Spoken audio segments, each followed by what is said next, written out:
camera here. Go ahead, do your thing, guys. Ready, go live. Oh Lord, we live. All Are we right. live already? Oh man.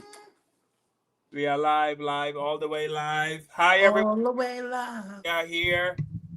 We weren't last Sunday. Oh, Um, we were tired, basically. yeah, we were tired. Tiffany was tired. Kevin was tired, but he still showed up like a trooper. At the last minute. He was out, but he was outvoted 2-1. But I needed a break, honestly. Tiffany needed a break as well, a mental break as well as a physical break, because believe it or not, doing the show does take a mental toll on you. It does. It does something to your psyche. You walk through the world differently. I don't know about Kevin and Tiffany, but I see things differently. Um, I see the whole world differently when I do it. Mhm. Since I started doing this show, like when I go to Barbados and I meet white Americans and they're smiling, I just can't smile like I used to, because now Now I you know. You got your Negro wake up call, your now Negro I American wake up call. because they used to come down to the island with the big white American smile. We thought, hey, this is the way all the white people in America are. I can't wait to go. Surprise! I can't wait to get up there. But yeah, this show does take a lot of your mental capacity, and sometimes we need a break, and we took a break last Sunday. But we're here again, ready to do this all over again. Tiffany, how are you, my dear? I'm good. I'm good. I'm glad I had to take a break. I'm sorry. I know Kev was ready.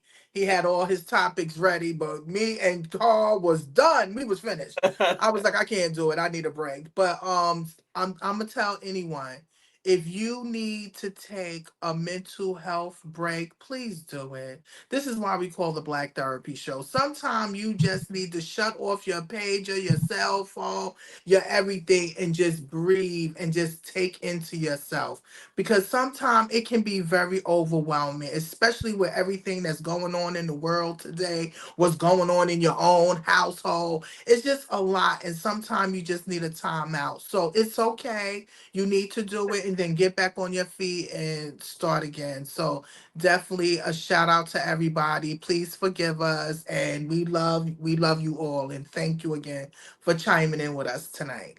All right, Kev, how are you, brother? That was I'm good. good, man. I'm good, man. Had a good week, good weekend, and healthy, alive, and mentally, Yeah. I've been a professional entertainer all my life, so I'm used to stress. I live a, we deal with stress nonstop in the entertainment industry, man. Just it's non-stressful doing Yeah. what I do. Rejection, stress, headaches, whatever. So I kind of, deal with stress a little different, and throughout the week, I do things to make me happy, whatever my go happy two things are, whether it's shopping or just long ride in the car, whatever.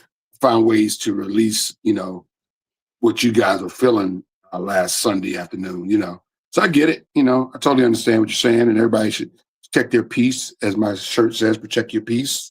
Yes, So I get it. Yeah, definitely protect your peace. That's one thing you have control over, in some for cases, sure. is your peace. You should have control over it anyway. So yeah, I get it. And I respect you guys. You needed a break. You needed a break. Because these shows are heavy. We're talking about, Yes, very heavy. they're very heavy, especially over the last couple of weeks, man. You've done with a lot of heavy stuff. Today's show is going to be heavy. I'm talking to a Yeah. comedian friend of mine who called me up to chat. We haven't talked in a couple of months. He called me up to chat, and he said he's going to check out the show, for the first time tonight. And I warned him. He's traveling. He's traveling from Florida right now back to Georgia. He lives in Atlanta. And I said, yo, man, you listen to the show while you driving, but it's a little heavy. We're talking about some serious shit tonight, man. But definitely check us out, man. So hopefully he's watching, man. But yeah, I warned him that, these topics, are heavy, you know. Yeah. Like Kevin said, we're going to be tackling some pretty heavy topics. And the thing is, I mean, heavy, but true. I mean, like, okay, We're going to talk about these mysterious hangings of black people, and it's specifically black people. It's not like a lot of people are found hanging in trees. It's specifically black people. I think Tiffany sent me the link, and Kevin as well, about they're just finding black people hanging. And somebody said in one of the videos, one of the social media videos, black people hanging is one of the quickest crimes that they solve, right? They're quick to say it was a suicide. Suicide, okay, let's move on. Nothing to see here. Exactly. You know? But one of the young ladies that was found hanging, that said she was found hanging so far up in the tree, they needed a fire truck to get her down. So how do you hang yourself, by climbing that far up a tree? And just a lot of mysterious hangings. And America doesn't have a wonderful history when it comes to black people and lynchings and killings and all that stuff. So Especially in Mississippi. Especially in Mississippi. Especially in Mississippi. Also, we heard from Dr. Umar for the first time on the Nolan Wells case. We're still on this case. This hasn't been solved yet. There's more questions than answers right now. I mean, these kids are not acting like people who are his friends. What if Tiffany, myself, and Kevin went somewhere and me and Tiffany came back and not Kevin? What do we tell Patricia? We just hold on to Kevin's phone and say, we don't know what happened to Kev. And we're supposed to be Kevin's best friends, right? We do this show every Sunday. We love Kev, but we show up with his phone. We don't say anything. And then we get a lawyer. And then we don't talk to the media. We don't show it. Tiffany driving my BMW around town. Y'all saying that. If I was Patricia, I'm slapping me. Quit that, bitch. Where my man at? You know better. Brooklyn in Kevin's Beamer. What the hell is going on? I don't know. We don't roll like that. We don't roll like that. But I'm saying though, I mean, right. What kind of friend, So these kids claim to be Nolan's friend. And best friend at that. You see how they keep just throwing out best friend like they ate at his table. They know his mother and father. The mother said she don't even know them like that. The father said, if you pulled up in my park, in my driveway, that don't mean I know you. So they throwing around this best friend thing is really kind of funny business to me. Yeah. But a lot of people now are warning black people, be careful when you're the only black person in a group. If you're the only black person in a group of white people, just be careful because some things can happen. And I have video of another black girl who was the only black person at a house with 3 white girls. They got her so drunk, she passed out, and they just beat the hell out of her as she was passed out on the bed. And then they were so dumb, they posted a video. Posted a video and went on and was trying to clean it up.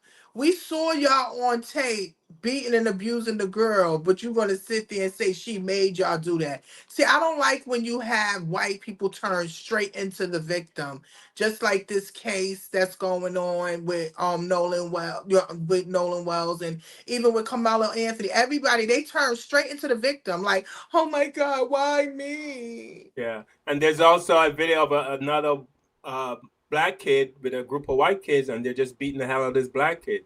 And they always come in groups. You ever notice that? You never get one white guy taking on one black guy. They always come in groups. I just find that very interesting. Yeah, they be gassing up the other white guy to get the black friend to come. Okay, I'm telling you, they know who they friends are that is racist and who is dangerous. They know that. But they still bring their black friends around them, or they don't say anything, or they all down with it. Yeah. And we're also going to talk about, this was the topic, this was the title I had last week. I really don't understand who's running this Coon farm. We're all guys like Officer Tatum, these black people who have been black all their lives, but they somehow, I don't know if Kevin and Tiffany, if you guys have an explanation, but I just don't understand how you black, born in America, you've seen the civil rights movement, you've seen the Jim Crow era, You've seen all the police shoot. You've seen it all. Yet still, you can wake up and, as they say, fix your mouth to say there's no racism in America. Mm-hmm. But anyway, they're out there. We're gonna kick the show off. You guys want to do the heavy stuff first, the hang-ins? Yeah, let's get there. Yeah. Yeah. Let's get that out the way, man. That bothers me so bad. What a beautiful young lady, man. 29 years old, Tisha Fortune. Fortune is how you pronounce her last name, Fortune? Yeah, Tisha Fortune or something. Yeah. By the way, if you don't know, I'm looking here online. There's been an arrest in her death investigation. I'm looking at the picture right now. I want to make sure it's real before I say anything. That's all. But I'm reading it as we go on with the show. We're gonna play the theme. Gonna come back and get it. Go ahead, Tiffany, and do me the honors of. We are protected by the Fair Use Act. Any of the content or the music we do not own at all. We use it for educational purposes and entertainment purposes. All our opinions is our own personal opinions. That's it. Okay? Please make sure you like and subscribe, leave a comment, let us know what you think. We have this platform so we can be able to share each other's how we feel, what we go through, and give us an experience. Thank you so much. All right, we'll be right back. With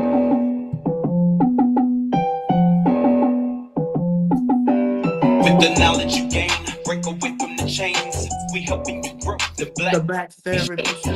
In a safe space, dealing with the black trauma. We unpacking and inspecting all our baggage and drama. Cause we gotta unite, no more killing each other. It's time to see a new future for my sisters and brothers. You know it, Kevin, Carl, and Tiffany, you'll have an epiphany. We'll give you everything you need to handle the enemy. We're giving you empathy, we're gonna challenge you mentally. The right conversation so you grow exponentially. We built your penitentiaries, we built all the schools. Gave us brainwash education, just making us fools. Hatred was what we got in exchange for love. No more manipulation from my God above. It's Carl, Kevin, and Tiffany. Now welcome to the Black Therapy Show. Let's go. What's up, Black America? Y'all enjoyed that Chris Brown and Usher concert last night? That's what's up. Now what the fuck we gonna do about all these motherfucking hangers, nigga? Y'all quick to go buy some motherfucking tickets and go watch a motherfucking grown man pop they dick in y'all face. What we gonna do about these motherfuckers out here hanging our people, nigga? Yeah, on y'all ass early in the morning, man.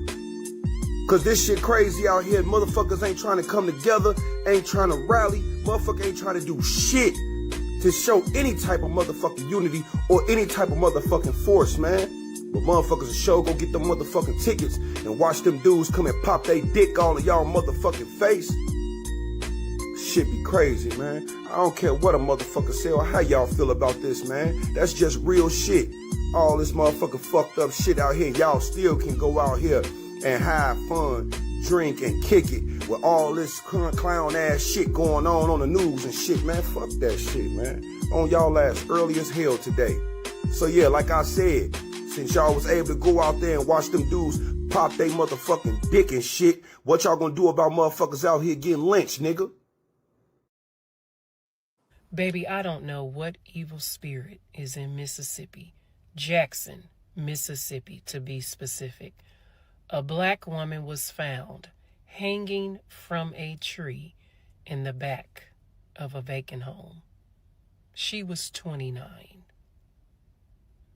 I get so sick and tired of reading about my people are found hung or found hanging in trees. Baby, we are human, just like everybody else. And before you get in my comments saying something ignorant, I will delete that comment, so you might not even want to do that. We are human. Again, I get sick and tired of reading about our people are found hanging in trees. Black people don't hang themselves from trees. Yes, I'm making it about race because, baby, that's what it is. So once again, this should make a lot of people upset.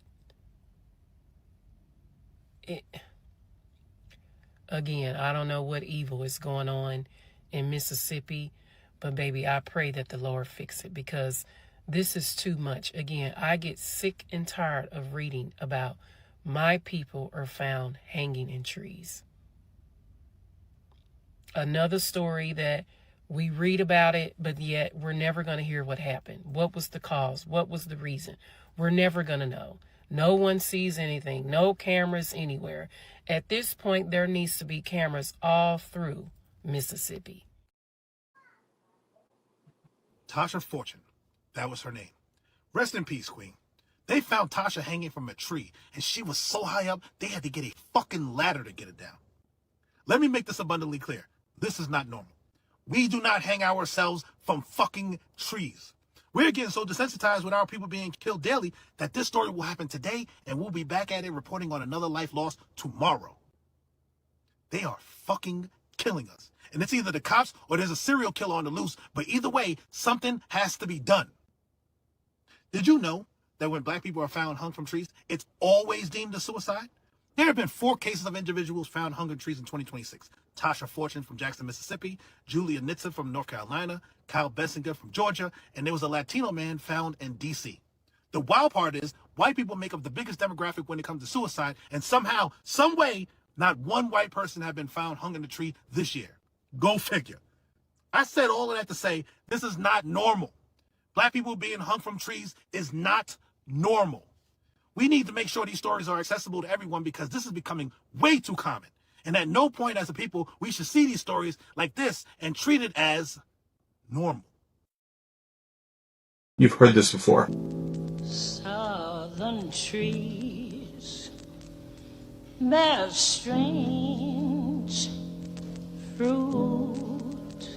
But Billie Holiday didn't actually write Strange Fruit. It was a Jewish man from the Bronx who was a school teacher that wrote it as a poem. His name was Abel Meeropol. He had seen a photograph in the 1930s of a lynching of Thomas Shipp and Abraham Smith in Indiana. He was horrified by it, so he wrote the poem. He later set the poem to music, and it reached Billie Holiday at one of New York's integrated clubs. She began performing it in 1939. At first, her record label, Columbia, was unwilling to record something so controversial, so she recorded it with Commodore Records instead, and Strange Fruit became more than just a song. It's one of America's most powerful musical protests, forced people to confront the racial terror that they refuse to acknowledge. If you like history like this, like, follow, and share for more. Then the sudden smell.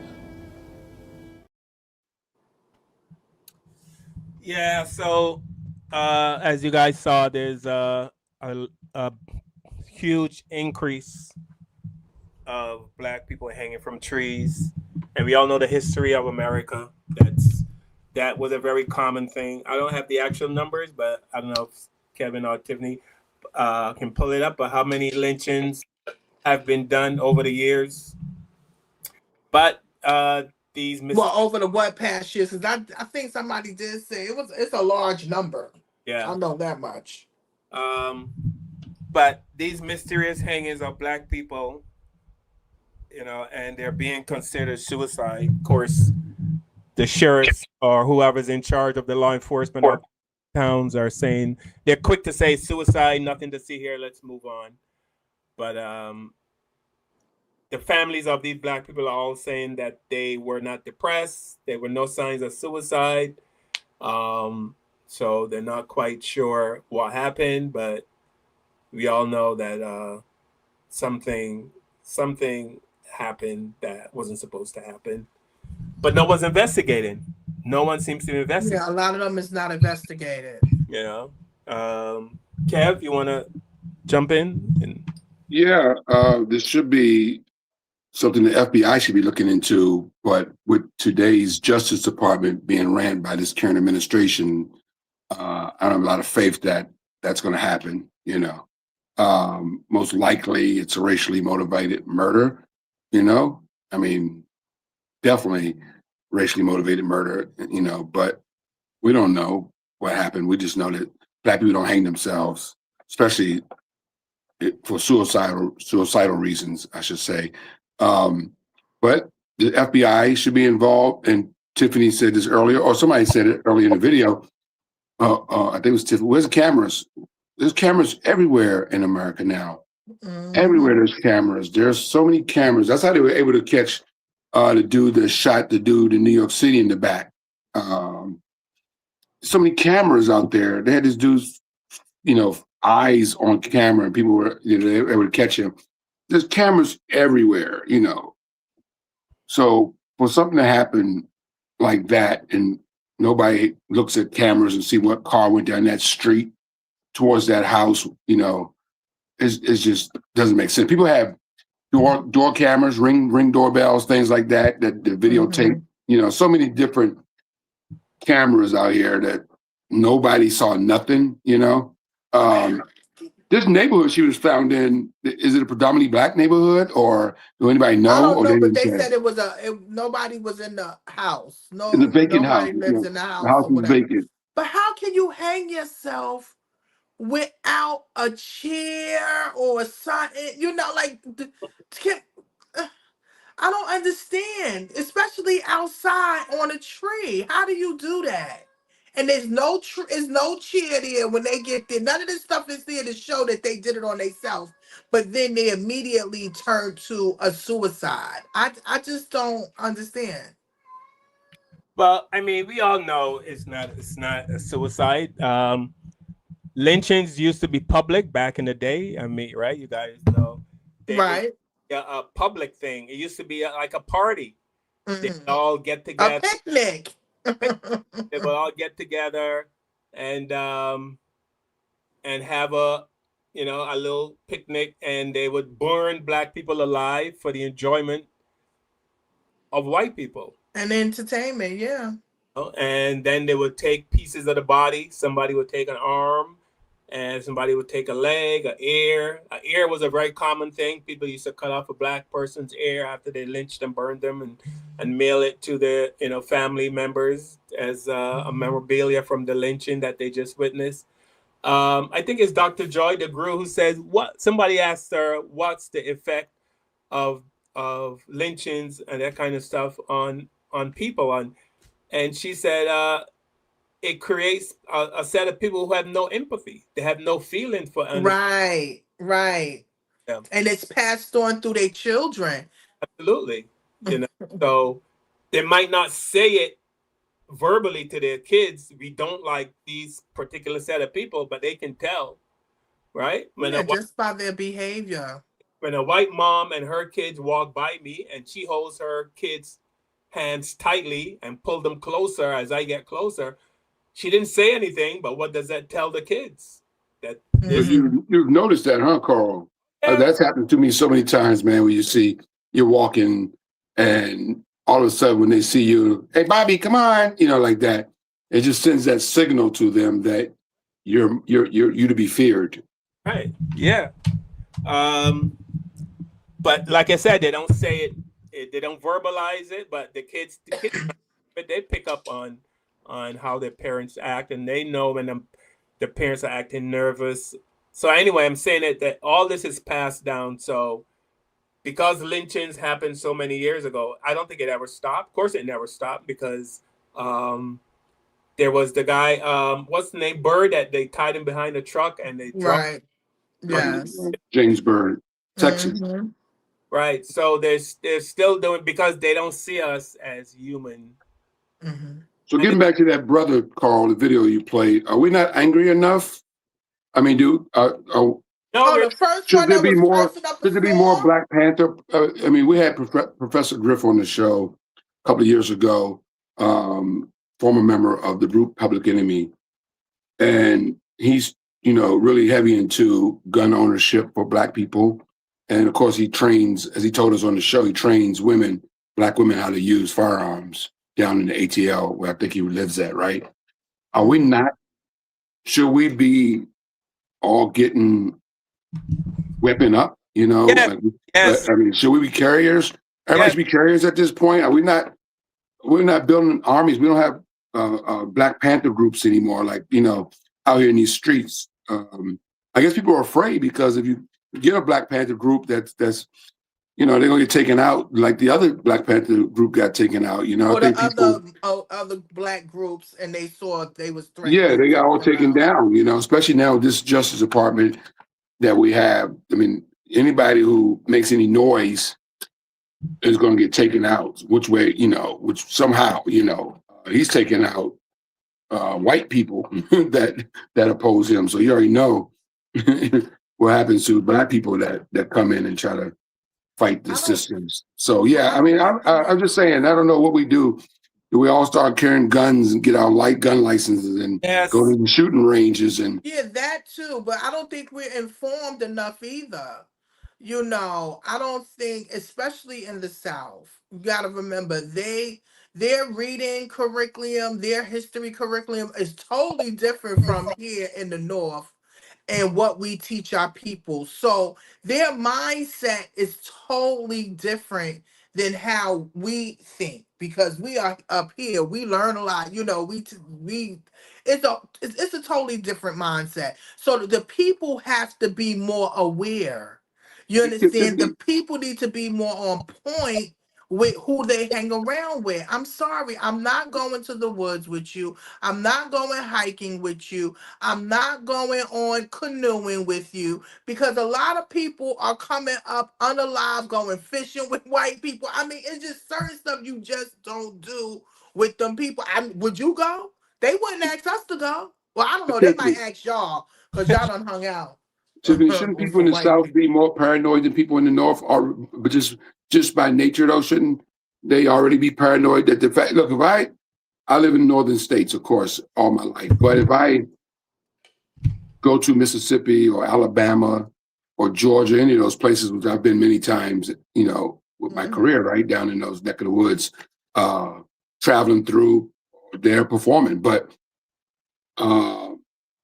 Shouldn't people that live there already be paranoid about racism and lynchings and things like that, considering that is the epicenter of this anyway? Like if you live in Mississippi, that's basically Tennessee, Mississippi, Alabama, Georgia, that's the epicenter of American racism, right? So why are the black people there already look heads on a swivel, I should say, or paranoid, or just why aren't the black parents in there telling their kids, you know, watch out because this is a history here. Only hang around your black friends. Don't go places by yourself. You know what I'm saying? Like all these things that we do up here in the northern states, you would think the southern people would be more paranoid. If I go to Mississippi to do a show, which I probably wouldn't even take a gig in Mississippi at this point, but I have in the past worked in Mississippi and driven through by myself. But now, if I go to Mississippi now, I'm paranoid as hell. And when I was there, I wasn't paranoid because it was years ago. I was younger, and you're younger, you're invincible. You don't think about the shit that's going on now. But right now, if I had to go to the South, to Mississippi or Alabama, any of them states, hell no, I'm paranoid as hell. I'm all over the place. You know what I'm saying? I'm not by myself. I'm looking everywhere. I'm not going to the gas station at night. I'm not leaving my hotel. I'm not even coming out. Yeah, I'm going to my hotel, lock my door. You damn right. I'm a whole nother level of self-awareness, So how do Tiffany, you got family in the South, right? Self-awareness. Tiffany, you got family in the southern states, right? So talk to me. Tell us why is that mentality why are they not at a height of paranoia right now? Okay, so you just mentioned that Don Lemon had the barber, the barber when Nolan was a little boy. He cut his hair when he was a little boy. And he said straight up, ain't no racism going on down here, and we rather acquire racist than allow racist. That's all you have to know. And this is what he said. And he's from Ocean Springs, Mississippi. And you want to hear something? I looked up Ocean Spring. Guess what the original name was? Lynchburg. Lynchburg Springs. Okay. So no, they're again, you just heard that right there. You gotta check the barber out. Everybody been getting on him because what he was saying is like he really didn't get it. And something that this guy said, he said Nolan these young people, they don't see color, right? Because they're not taught about the racism that their grandparents or their great grandparents had to go through. Because a lot of parents try to shield their children, and I get it.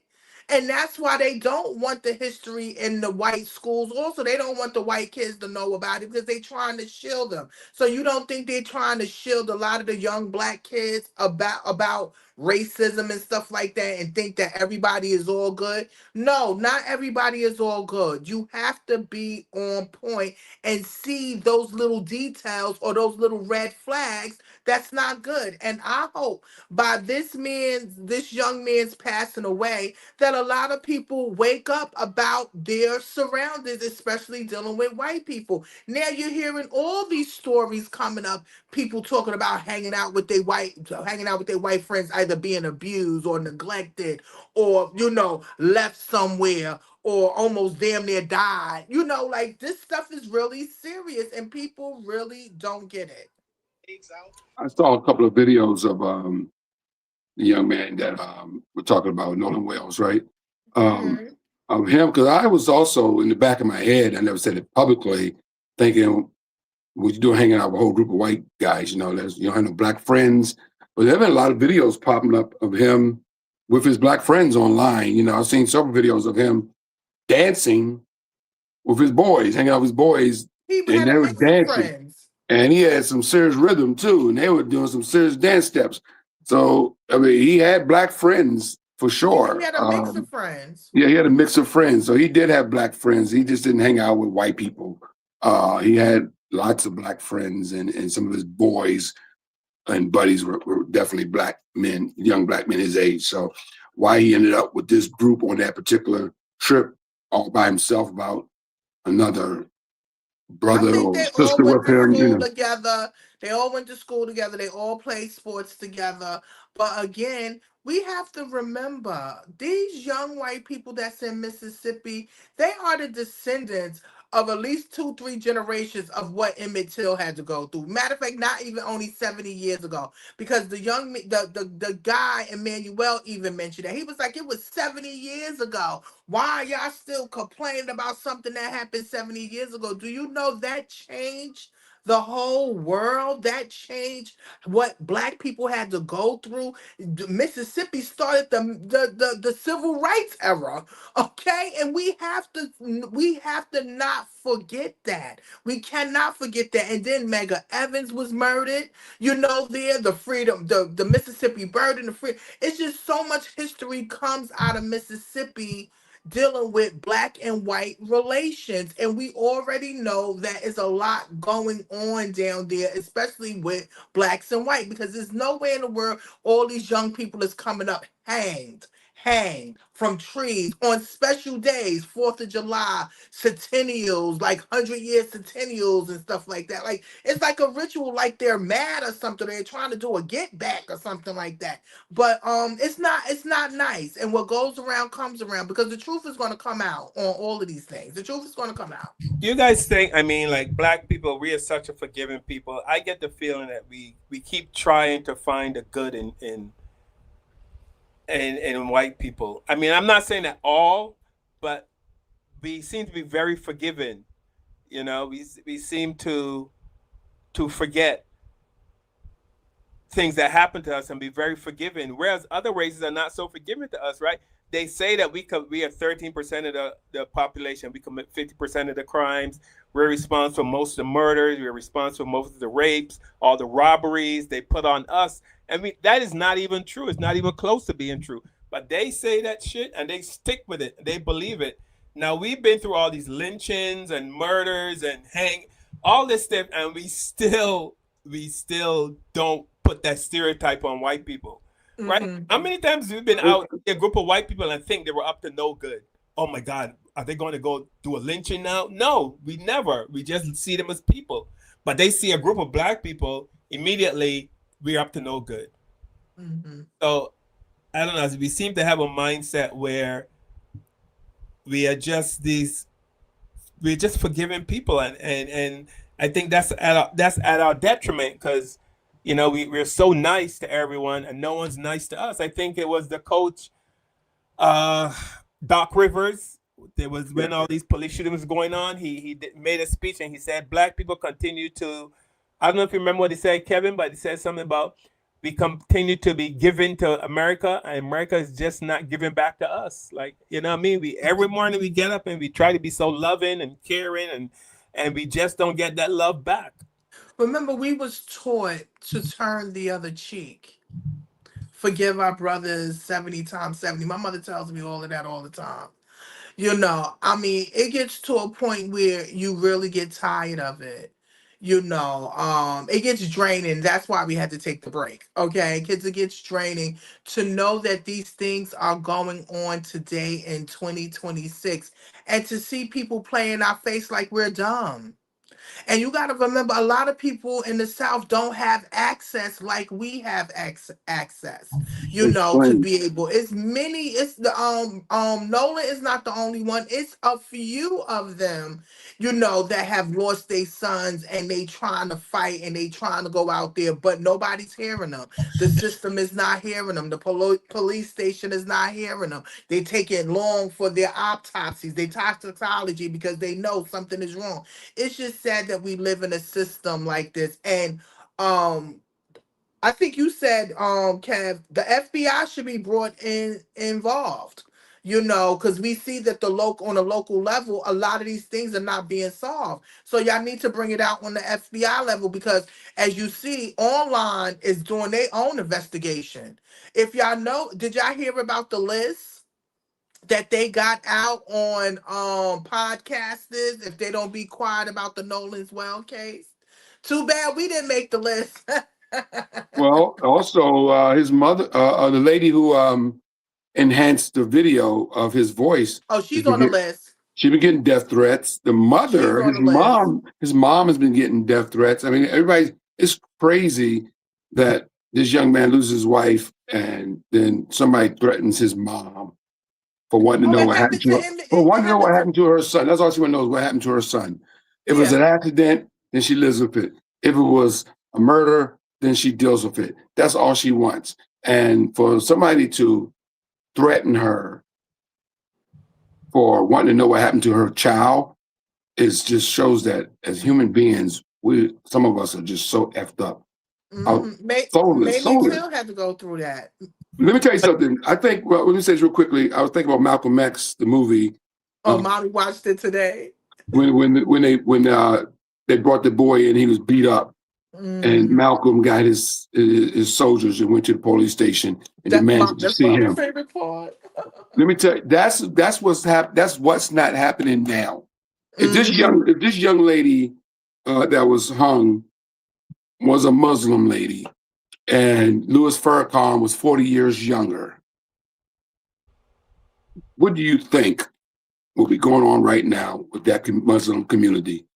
They will be on somebody's ass for some answers. If Louis Farrakhan was 40 years younger, and that was a young Muslim lady found hanging in a tree, woo, man, the Nation of Islam will be in somebody's city right now, in somebody's ass right now for some answers.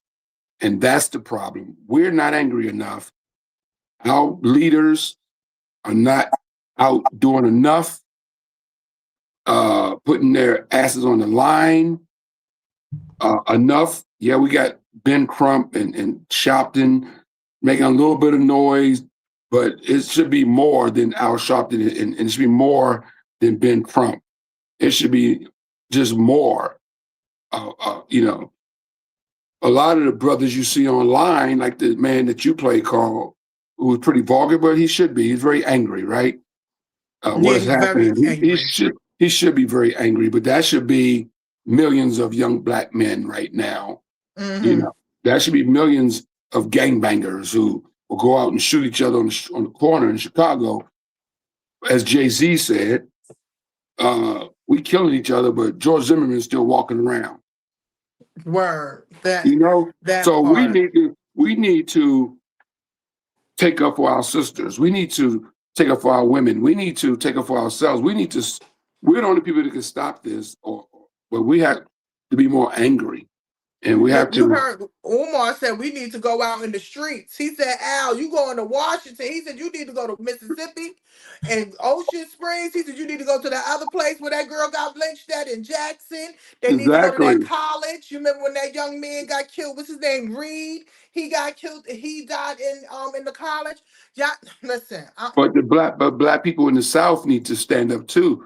They need to say That part, we're not paying taxes. We're not doing this. We're not doing that until we get some answers. and they need to vote too. The city don't run without their workers, without their. Right. Yeah, you're right. They need to vote too. They need to get out And they and need vote. to vote for their local officials, their coroners, their judges. They need to put their foot down. But then again, you got to remember, we're dealing with white supremacy down there. It's not like, it's a small town. People know who people is and stuff like that. They will look for them. They will bother them. They'll harass them. Let me I tell you something, Tiffany. Let me tell you something. I say this on the show all the time. Rosa Parks, Dr. King, Ralph Abernathy, Jesse Jackson, Mhm. John Lewis, and all the other unsung heroes who aren't that famous that was with that group.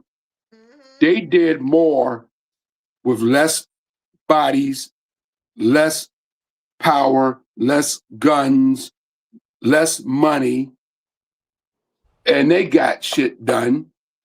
They weren't afraid. They were afraid, but they took their ass whippings. They took those dog bites, getting jailed, getting beat, water hose. You right, and I salute You them. think they weren't scared? That was in the 60s in the South. Yeah, The just racism in the recently. That's 60s in just the South don't even come close to what's happening now. So for them to go down there in the cut, Carl, and do what they did and got things done, by the way, got things done, made a movement. John Lewis went across that Pettus Bridge, almost cost him his life. Yeah. But Medgar Evers lost his life, you know.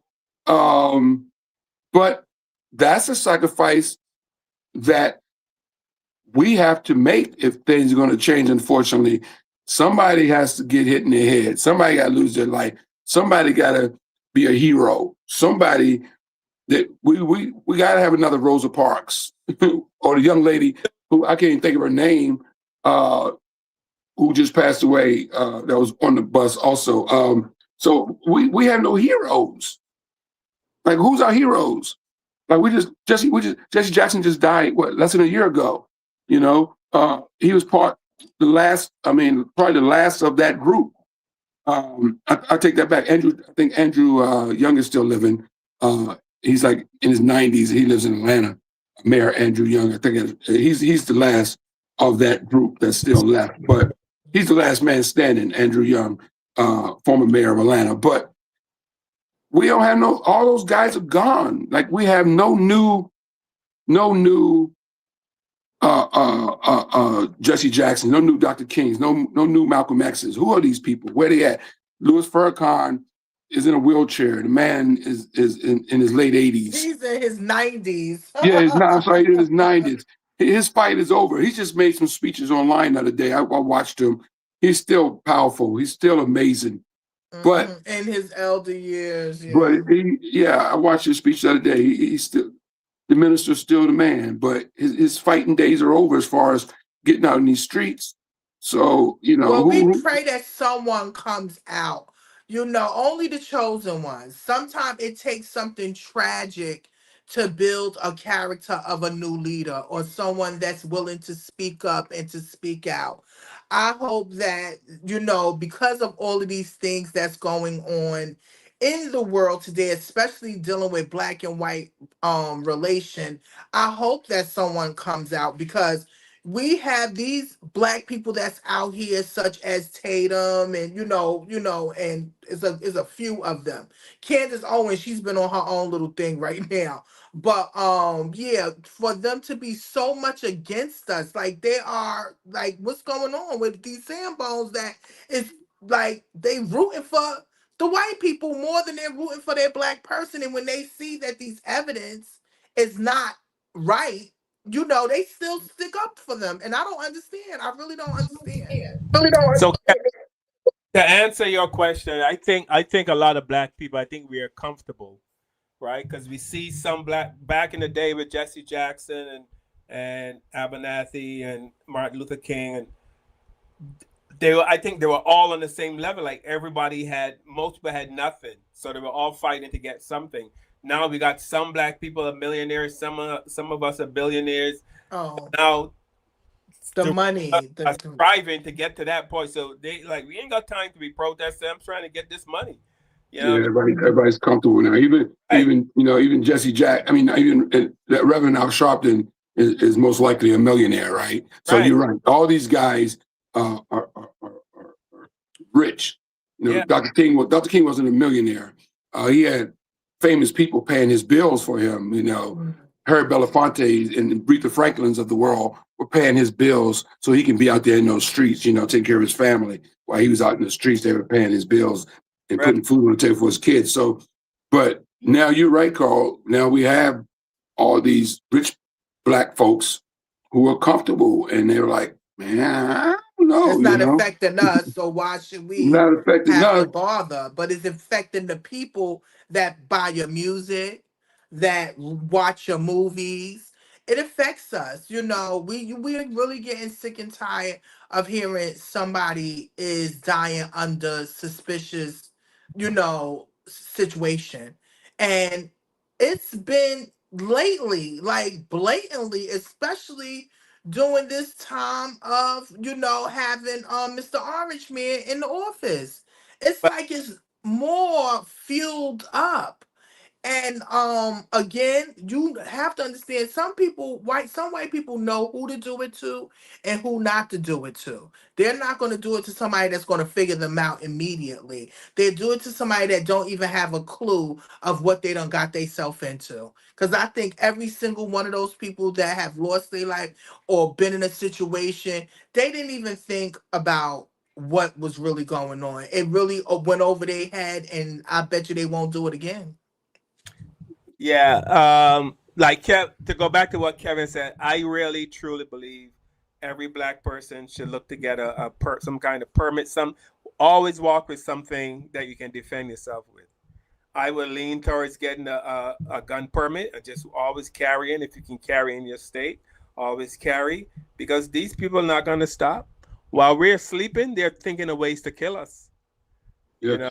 So And we're going to concerts, like my man said. We're going to see Chris Brown and Usher, and these people are plotting on how to kill us. No, not a knock on Chris Brown and Usher either.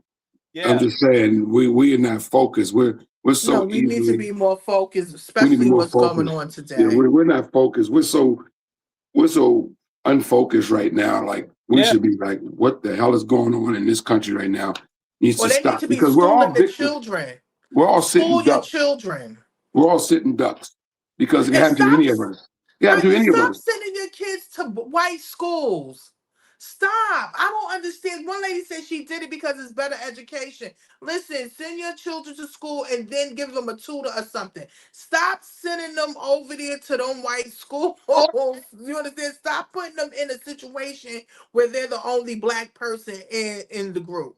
Because sometimes that's not good. I'm sorry, y'all. I'm sorry. That it don't be good for me. Like the For what funny. I see, Go ahead, Tiffany. Sorry. yeah, I'm just saying for what I see, I think that we need to school our children more on history and race relations, especially with blacks and white. This country was not built on a happy terms. We had issues. And I think once we face it, deal with it, and be on point with it, we can be able to survive. But we need to really talk to our youth, black, white, I don't care. Tell them about the history. They need to know the history so they can be on point. I'm Yeah, sorry. here's Muhammad Ali 50 years ago. He says the American devils, the lynching, the killing, cutting the black people's private out, sticking it in the mouth, is what they did to us. Got a book called 100 Years of Lynching, written by white men. Taking black women who was 4 months pregnant, they took us for years and hung us up with the feet and stuck a dagger in the stomach and ripped it and pulled the unborn baby out just to put fear in other slaves. They tied up black people to horses, and 2 horses, and pulled his arms out and pulled his legs out. lemonade trains with white children and white people of America used to come and watch them tie up 10 or 15 black men and pour gasoline on them and burn them, watch them burn alive. They took us and hung us up with trees and shot us with bullets. They took and cut a hand off and gave it to the little boy and they took the leg off. And this is worse than the devil. All right, but... see, the devil, the preacher in the church taught us that the devil was up under the ground. Right. And he'll wait till he died before he burn us up. This white devil in America was worse because he burned us while we was alive. He didn't wait till we died. So what I'm trying to say is the deeds and the works. And I think this, if Elijah Muhammad can stand in America for 42 years before my little black self was born and say that the American white man is the devil, then the white man should get up and say you are a lie and carry him to court and say we are not the devil. Not one American, not one government official, one mayor, one senator, none of them will stand up and say that they are not devils and this man is lying. So what am I to do? Right. I believe it. Do you believe that every white man is a devil? I mean, Angelo Dundee, Harold Conrad? Angelo Dundee's Italian. He's got a lot of black blood in him. Harold Conrad's Jew. So there are exceptions. There are exceptions. Listen. What I'm saying to you is this. I'm saying that Elijah Muhammad, our leader, teaches us this, and I believe everything he say. So it's not for me to prove that. You must remember, you have not lynched me. It wasn't the Germans that did this to us. It wasn't the white Canadians who's right on our border. He put emphasis on the American devils. He's missioned to America by God to preach the truth. So what I'm saying, let's say we got one white fellow in America who has proved that he means right. Let's say we got another one. White people have died in demonstrations for black people. Now, here's the position I'm in. Here's 10,000 whites coming to kill me. And in those 10,000, or let's say here's 10,000 rattlesnakes coming to bite me. And in those 10,000, there was 1,000 that didn't mean no harm. And I knew there was a good 1,000 snakes out there, but they all look alike. Now, what should I do? Should I keep the door open and let the 10,000 in, hoping that the 1,000 will unite and save me and one bite will kill me? Or should I just be safe and shut the door? So we have white people say, I mean right. I have a black husband. Oh, my children are black. I love everybody. I really believe you. But I'm sorry, man, there's 10 more thousand behind you that don't feel that way. I'm just sorry, but what am I going to do?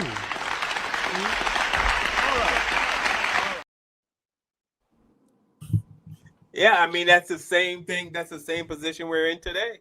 Nothing's changed. Nothing. Right? It's the same position we're in today. And we wish that it was changed. Don't get it twisted. We have came a long way, okay, from what our ancestors had to go through.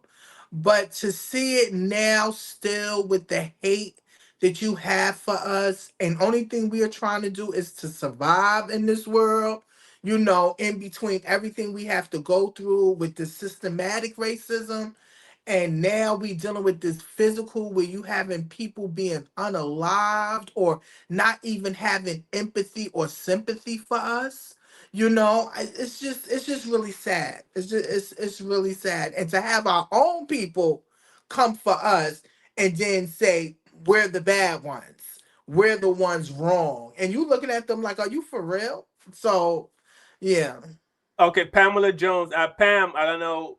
I'm not quite sure what you're asking here, but Pam asks, I guess she was referring to Tiffany saying that the white schools aren't safe. But Pam asks, but our kids are necessarily safe at black schools either. So I don't know. Are you saying that they're not safe at black schools either? So it's kind of the same? I'm talking about mentally, you know, mentally for black children. I think that it's a lie. You know, I think that a multicultural school is good, you know, where it's all different cultures, all different walks of life. Not just having this one black child in this one school. Because most of the time they have that is because they have to have a quota of one ethnic child or two or three ethnic children to be able to get budget or to get money and stuff like that. But listen, school is supposed to be safe, period, right? But school is also a learning place where we supposed to learn and experience and socialize. And I'm just sorry, a lot, and it's many people that have put their children, their black children in white school, regret it, wish they would have did it totally different. But I think our children, especially black children, need multiracial schools, schools that's all walks of life. And let me say this about black schools, because I think you get caught up in the stereotype thing that uh, there's never been no mass shooting at an all black school that I know of. Right. And I can tell you, I know most drugs, cocaine, and other drugs are done at white high schools a lot more than that are being done at black schools. And that's a fact. So our kids aren't safer in white schools. There's more crime going on in these white schools than black schools. It's just these white schools aren't being policed. Because you'll see metal detectors at an all urban school, and you won't see those metal detectors at a school in an upscale so-called white neighborhood. But you're going to get more shootings at the white schools, and more crime that goes unreported because these white schools aren't being policed and the crimes aren't being reported. I used to date a young black girl back in the day. Her parents were millionaires. They got really big into Amway. Back when Amway first came out, her parents got involved with that and became millionaires, right? And she went to all-white school in Potomac, Maryland. Potomac, Maryland is a very upscale neighborhood outside, about 20 minutes outside of Washington, D.C. Potomac, Maryland is where a lot of millionaires live at, right? And she used to go to a private school there, and she used to tell me about all the white girls in the bathroom snorting cocaine in the morning and all that sort of stuff. And yeah, and all the stuff that goes on in these white rich schools with these white rich kids, so don't get it twisted. Black kids get a bad rep, black schools get a bad rep in the hood, and they put the metal detectors at the door and all that sort of stuff. But it's so much crime, drugs, and other things going on in these white schools, in these uppity ass neighborhoods. And these crimes don't get reported as much as they do at an urban school. Right. I know this, trust me. So yeah, it's a lot going on in these. It's a mental white thing. schools. Yeah, it is a mental thing. Also, black teachers. We need more black teachers teaching our black children. So Agree. it's just so many different levels to it, and not taking it away from white people. But again, like a white therapist can't help me. Some white teachers can't help me or help. I think they can help our children. They need to look at people that looks just like them so they can believe in themselves, more, and not just keep believing in a white person because, again, this world is run and ruled by, our white children. And they have to learn how to, our young people have to learn how to assimilate in between this to survive. And that's sad that we have to deal with our black children like that. We have to tell them about the cops. We have to tell them about the system. We have to tell them about education and health. We have to tell them that we're white people don't tell their children about these things. We have to. All right. So Pam said she never said that our kids were safer in white schools, and she thanked you, Tiffany, for clearing up what you meant by safer. You meant mentally. I guess she didn't understand that. And and my point is that evil will find us wherever we go. Yeah, no matter what school you go to, I agree with you. Something is going to happen that's not going to make you safe. But I think mentally, if you're a black person in a white school, it affects you mentally in a way that's totally different from if you go to all black school. an all black school is you're going to have issues, but it's going to be a different kind of issues. You know, so it's like a lot of black people in corporate America. You know what I mean? They say the loneliest place for a black person to work is in corporate America. And if you're black and you work, and I think Pam is in the corporate world. She knows what it's like to be black, and in that setting, is mental shit you got to deal with. You got to, Yes. you know what I mean? You got to deal with people just every day messing with you mentally. They want And to, you can't say nothing. You can't do anything about it. right? If Tiffany is the supervisor for a department, and then there's a white person in that same department, somebody white will go into Tiffany's department, go to the white person and ask them a question about that department, and not go to Tiffany, right? What does that do to a black person? Man, you think that I'm stupid? You can't, that I don't know what's going on in my, but that's the kind of stuff they do. No, that you 100% right. You 100% right. So yeah, so I get what you said. Mentally, I would not advise anyone to send their kids. I know people think they're going to get the best education, but the teachers are not going to treat them the same. If you think that those white teachers are going to look at your black son's face in the midst of all those white kids and treat him the same, you are absolutely sadly mistaken. Sadly mistaken. I remember back in the 80s when I first came to this country, I was taking a class in computer repair or something like that. Remember when IBM and Wang and all those big companies was, making computers, and I was taking a class, and I was the only black person in this class, and every day the guy teaching the class, the professor, would ask me, Carl, are you getting this? Is it coming through? Are you getting it? Motherfucker, why are you? But at the time, I wasn't processing. I know, Tiffany. I was just coming to America. But he would ask me, "Am I getting it? Are you getting this? Is it coming through?" At the end of the class, everybody else. I mean, a lot of was in the top like 3 of all. You know what I mean? And this guy was asking me, "Am I getting it?" Or, you know what I mean? Like treating me like. So to your point, Tiffany, black kids in white spaces, especially schools, is not a good thing. Which is why I do not get on Dr. Umar. I'm so sick and tired, and we have a friend that's up Dr. Umar's ass every opportunity he gets about his school. Help him. That's my attitude towards Dr. Umar in school. Fucking help the guy. You can't tell me that a man who's trying to open a black school is a bad thing. With no attachments. He don't want to have the federal, the state, nobody doing anything for him. He want to do it on his own. Yes, black people will support everybody else, but they will come for him, and you 100% help him. If you don't want to give Dr. Umar money, if you are a plumber, donate your talent, do the plumbing. If you have the money, you don't want to give it, write him a check, call Dr. Umar and say, how many laptops do you need? How many pencils do you need? How many book bags do you need? How many books? What kind of books you need? We will send you a truckload of books, truckload of whatever the money. You do not have to give the money directly to him if you think he's going to take the money and use it for personal use.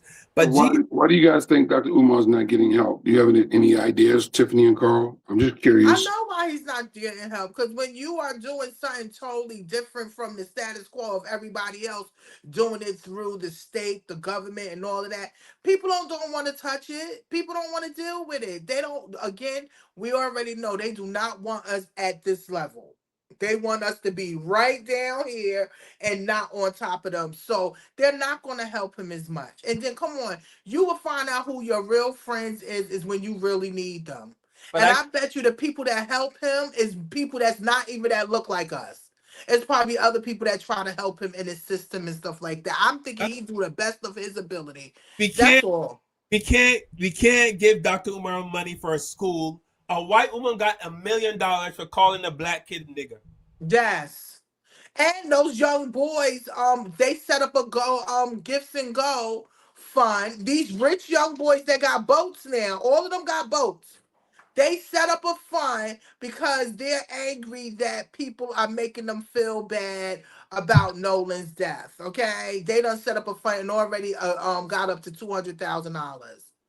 Yeah. So again, we need to start helping each other out instead of trying to be against one another. Because as we see, you can get money for disrespecting black people. You Yeah. can get a GoFundMe for disrespecting black people. You get hurt someone and get money. It's like it's just it's again. It feels so backwards. It feels so backwards. Yeah. So, and to answer your question, Kev, about why Dr. Umar is not getting any help, I really don't know. I know. I mean, it goes back to the old sandwich. We've all beaten it to death. Every black person have beaten this to death. Unity. We have no unity. And that's it's just simple as that. We have unity.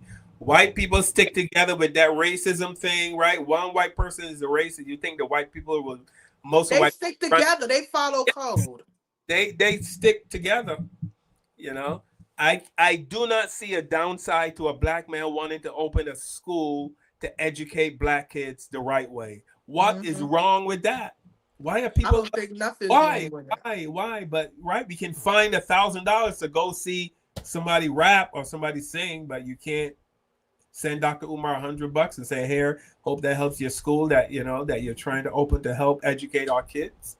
And what bothers me, the ones that be sitting behind the computer ain't never been to Delaware.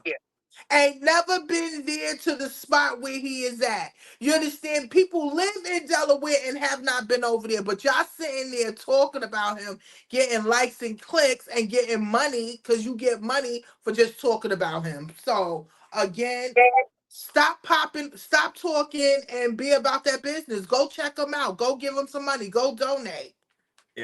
Yeah. Until somebody can tell me, I know this wasn't one of our topics that we were going to talk about, but it really does annoy me that a black man is trying to open a school for black kids to educate them the right way with the right teachers, and people are giving him shit for it. And if he's stealing the money, then don't give him the money personally.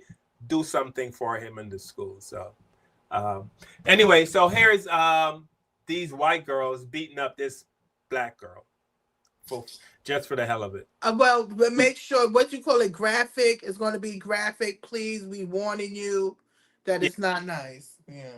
All right. Here we go. Bitch, shut up. Well, where can we hide her body at? 3 girls are currently under police investigation for allegedly attacking a black girl with epilepsy. The incident occurred in Michigan. Victim Audrey Masarek said she was drinking with several acquaintances that night, but was then forcibly fed alcohol until she gradually lost consciousness. While she was unable to resist, the girls began recording videos, physically assaulted her, and even discussed what to do with her body if she died. Afterward, Audrey suffered severe injuries, including beat up by the 3 white girls in the bedroom. Her name is Audrey Mazarik. She says, "Hey everyone, I'm Audrey. I'm the girl who got beat. I am doing okay now. I did get rushed to the hospital after that incident with a blood alcohol level of 3 times the legal limit. Police, in fact, did show up to that apartment. Police did, in fact, show up to that apartment. I guess when I got stable in the hospital, the nurses said I went to Riley." I don't know how many times I have to make the same video, but I'm going to scream it from the rooftops until people start fucking listening to me.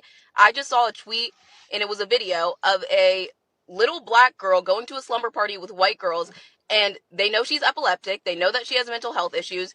They get her blackout drunk, and start filming her, making fun of her, bullying her, beating her. And there was no evidence of this until these girls decided to post that. And I know the reason they decided to post it was to make fun of this girl, but instead it gave evidence for this fucking case. And I say this to say, my mom was always right when she told me not to hang out with that many white girls. She was right. She was protecting me. She is a white woman. She knows how it goes. And I keep saying the same thing over and over again because we have to protect our little black children, black girls and black boys. With the Nolan Wells case, it's both of the, I know, and it's not victim blaming. It's not. It's that you have to have discernment. You have to. And I know I've said this so many fucking times, but I could not get through that video. I could not finish that video because I was so fucking disgusted and so hurt. I feel so bad for this little girl, and all of this could have been stopped if we all just practice more discernment.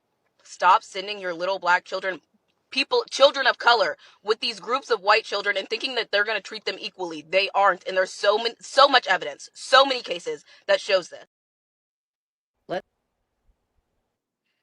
Let's talk about these viddies going around out of Lenoir County, North Carolina, because they're absolutely fucking disgusting. A 16-year-old black kid is attacked by a group of white teens, and this is not just some kids-will-be-kids fight.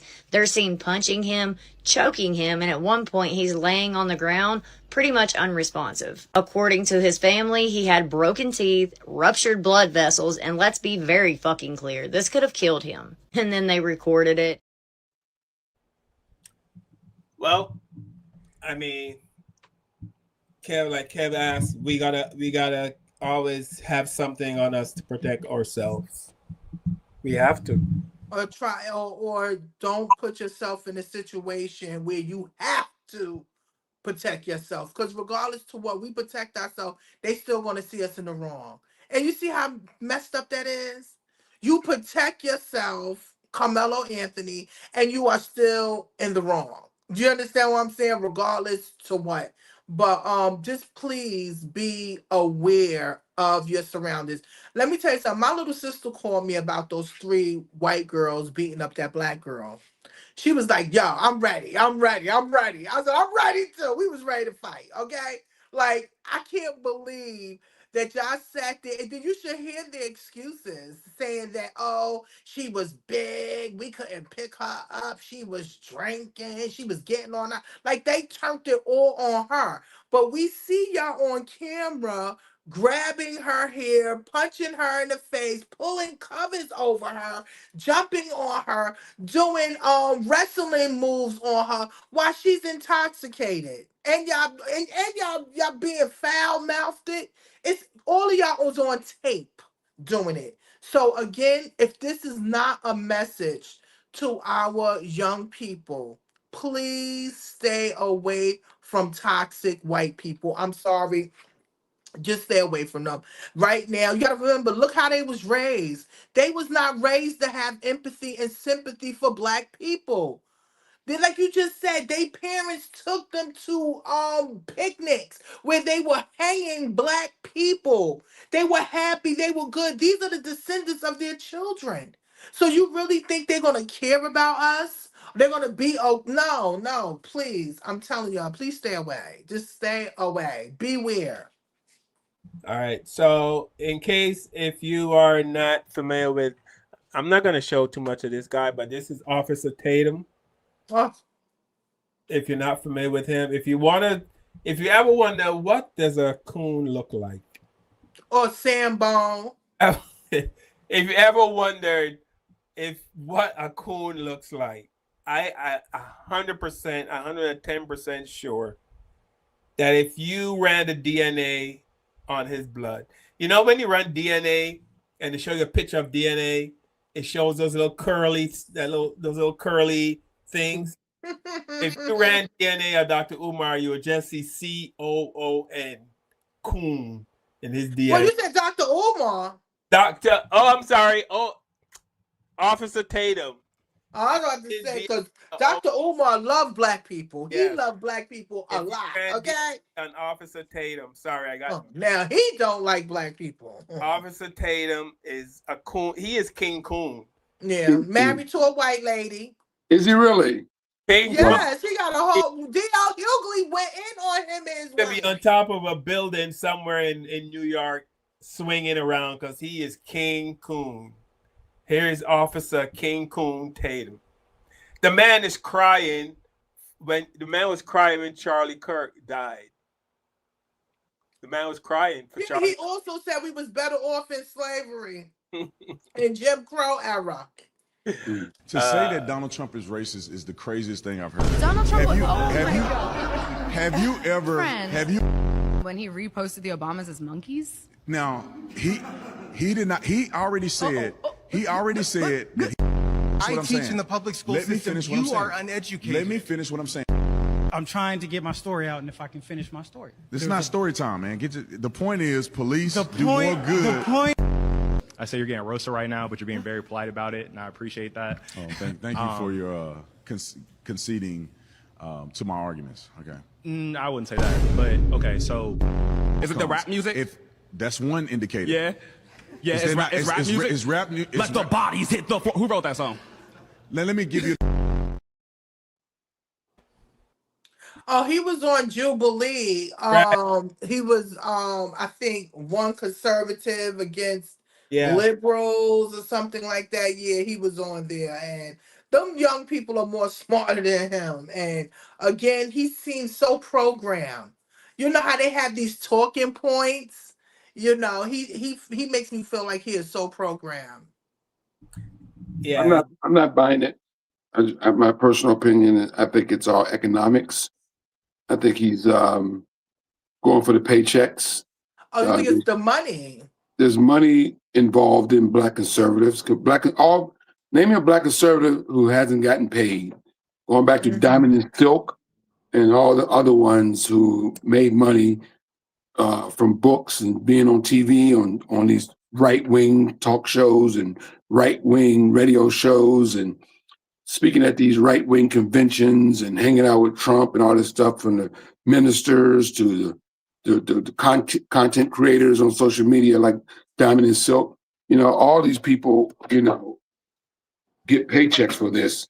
Candace Owens was making almost $1 million a year when she was going hardcore, you know, being a conservative and speaking out against, saying bad things about George Floyd. She was making $1 million a year from that. You know, now she's trying to change up her game and trying to sneak back into the cookout. That's what she's doing. She's trying to sneak back into the cookout. Stay where you at. Her and the other girl, the light-skinned chick who went crazy on it too. So all of them trying to sneak back. You know, eventually they try to come back. But yeah, it's definitely.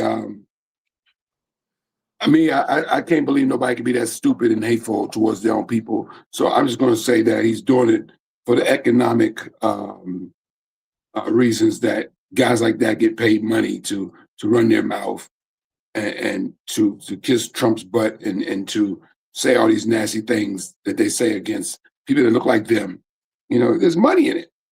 And it's going to backfire on him. We can go that route. We can go that route starting next Sunday. And we'll have 1 million views on this show. All them people that come on our show that be hating us and saying bad things about us, just imagine if we came on every Sunday and said how much we love what's going on, all this crimes against black people. Man, we'll have 10 million followers on this thing right now, Carl and Tiffany. Yeah, if we all wore MAGA hats, let's all get a MAGA hat. Get a MAGA hat and come on here and talk shit about black people for a couple of weeks.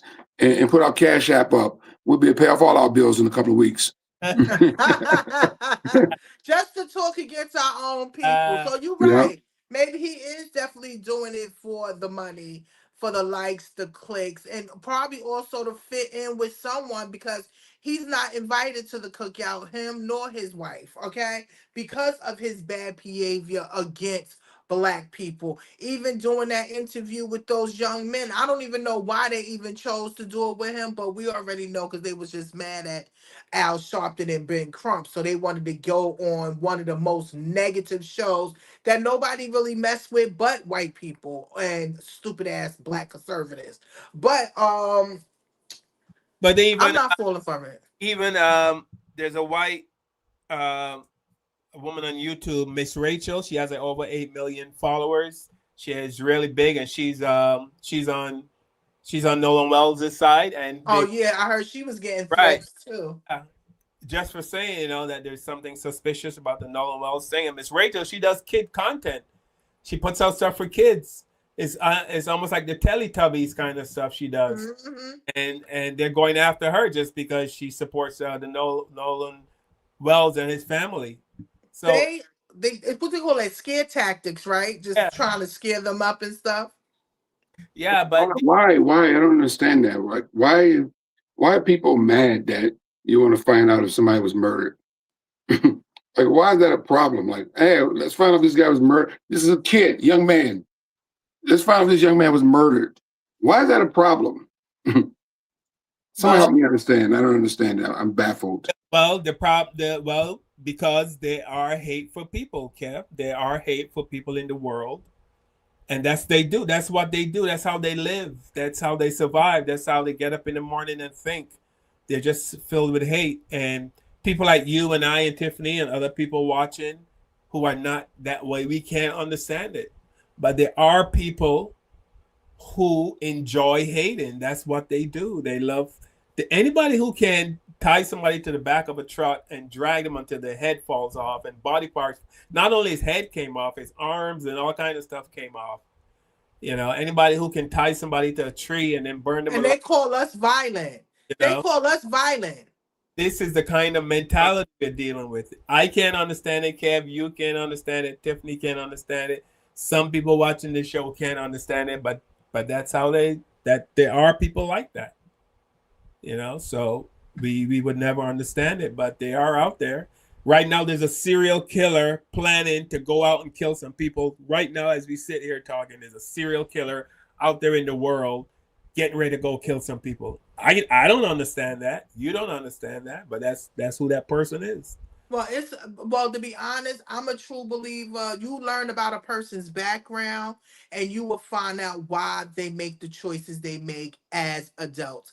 And I bet you he has mommy issues. He probably had family issues. For him and other men and other women that turn against the Black community, they have issues with Black people. And that's so bad because you look just like me. I look just like you, you know. But when they do get their wake-up call, when they did that to Charlie Kirk, you see she got her wake up call. She changed her whole stance. You understand? Now she a detective, you know. But when you get that wake up call, you will be like, you know what? Thank you. I'm stepping back because it's serious. You would not think people is that evil or that conniving just to keep you at a certain level.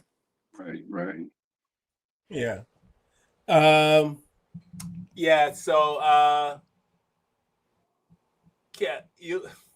so for the people watching who think, because I know people watch our show and they go, oh, things are not that bad, racism doesn't exist anymore, you know, Black people can do whatever they want, they can, you know what I mean, but here's a Black family that moved into a neighborhood, right, and this white woman came up and knocked on the door to ask what's going on. Like, yeah. That's another thing, the audacity. It's like they looking at us like y'all don't know. We run this shit. And we looking at them like, miss, what's going on? Why are you in my house? The white woman, she just here's a video. If there's one thing I discovered this year that I needed to talk about, it is white delusion.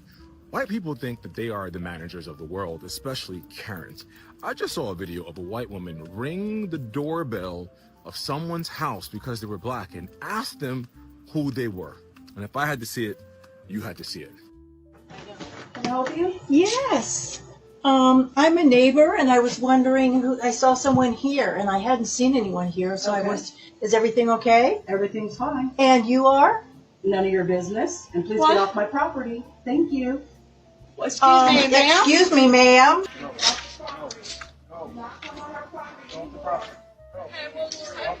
I've lived here 26 years. Like, I'm fed the fuck up. Like, literally, I can't take this shit no more. No fucking more. Do you know how fucking crazy you have to be to go ring someone's doorbell and then be like, who are you? You're at my house and you're asking me who I am at my house because you see a Black person at the house. And then you're like, is everything okay? Why would anything be wrong? Why can't you mind your fucking business? You're not the manager of Black people. You're not the manager of the world.